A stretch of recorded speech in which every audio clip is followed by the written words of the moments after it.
I'm in government today, but I'm not out of government tomorrow. Government does not belong to anybody. It's a market. You come in, you go out. If you suppress the right of others when you are there, you will go out one day and your rights will be suppressed. So it is in our interest when we're in government to ensure that everybody has a voice. When we leave, it's important that that voice will remain. So nobody will be in government forever. And that is why the attitude of this administration has been to patiently endure all the criticisms and the insults, fair or not, but unless there are things that border, on security and seriously will lead to a public disorder, we tolerate. But the truth of the matter is that the media needs to look inwards and see that we use this freedom to build our democracy, not to write for individuals or political parties. But I think so far you've been going around with a whole lot of journalists around the country on your good governance tour. Have you seen any publication from or any report from any of these journalists that is contrary to what you've seen on the ground? For example, before I went to the Northwest, a newspaper came up with a front page story and said that the Northwest had rejected me. I had abandoned journalists in Gusau, and the governors were not ready to receive me because the federal government had done nothing in the Northwest. That was a front page lead. Completely unfounded, completely unjustified, total fiction, which was sold to Nigerians as a front page banner. So with reports like that, you know that there are problems. That was a blatantly political story, which was unfounded fiction, which was offered to Nigerians. So, and then we continue our thought. The newspaper has never come back to retract it or to say we are sorry. Now, this is the kind of problem that I'm talking about. Why will people write things like that?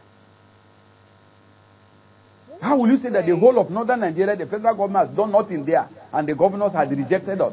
But we were not rejected. We went on the tour, and the tour has been very successful, and the federal government has done remarkable projects in the northwest of Nigeria, and we are seeing those projects live on television, live on YouTube, live on social media. But a newspaper had gone to town like that. They have not come to apologize. We even retract the story. So and it's supposed to be a national paper. While that may be deplorable, a host of people will say that there is growing intolerance at the federal level. Do you agree with their stance? I think the intolerance is coming more from the political opposition, who are getting more and more anxious and offering a lot, saying virtually everything they want to say, but we are busy working, so we don't want to be engaging them on a daily basis on you abuse me, I abuse you. No, we're government. And we have higher responsibility to the country. And that is why we have been very tempered in our reactions to those statements from the opposition.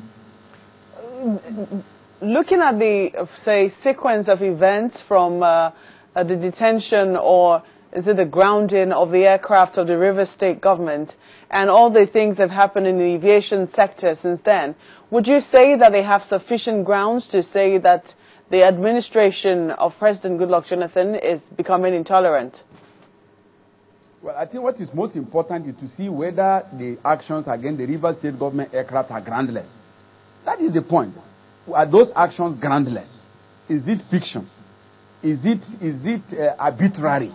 You judge a government by arbitrariness when it takes actions that are not grounded, that are not factual, and then you look at it. So will those who are saying so say that the government had no case, the aviation agency had no case, and that all the actions that have been taken in relation to the aircraft belonging to Rivers State government are groundless, or that the issues that have been raised so far have been dismissed on the facts? Because if you are arbitrary, that is when you see that a government maybe is trying to, well, the actions are arbitrary. Should we also ask, one of the questions we ask also be, is the action selective? I don't think that the action is selective. But the truth of the matter is that an incident could lead to many other things. In every country it happens like that. But the truth of the matter is that it is not selective. Why will it be selective? The truth is that aviation agencies have noticed deficiencies in the application of regulations, and they are taking steps to correct them for aviation safety. If anybody believes that it's treated unfairly or that the aviation bodies have taken action that were unfounded against them, They have right under the law to appeal. They can go to court. They can sue. They can clear themselves. They can present contrary facts. We have not seen those contrary facts. All we are saying is that why should we do it? Is it because it belongs to Rivers State government? If it was to a private citizen, we could do it. But if it belongs to Rivers State government, we shouldn't. Or what are the rules that it would be contrary if we stop doing so? It would be really arbitrary if we didn't in the face of the fact. Are people challenging the fact? Well, Mr. Labaran Maku, Minister of Information, many thanks for joining us on Sunrise Daily this morning.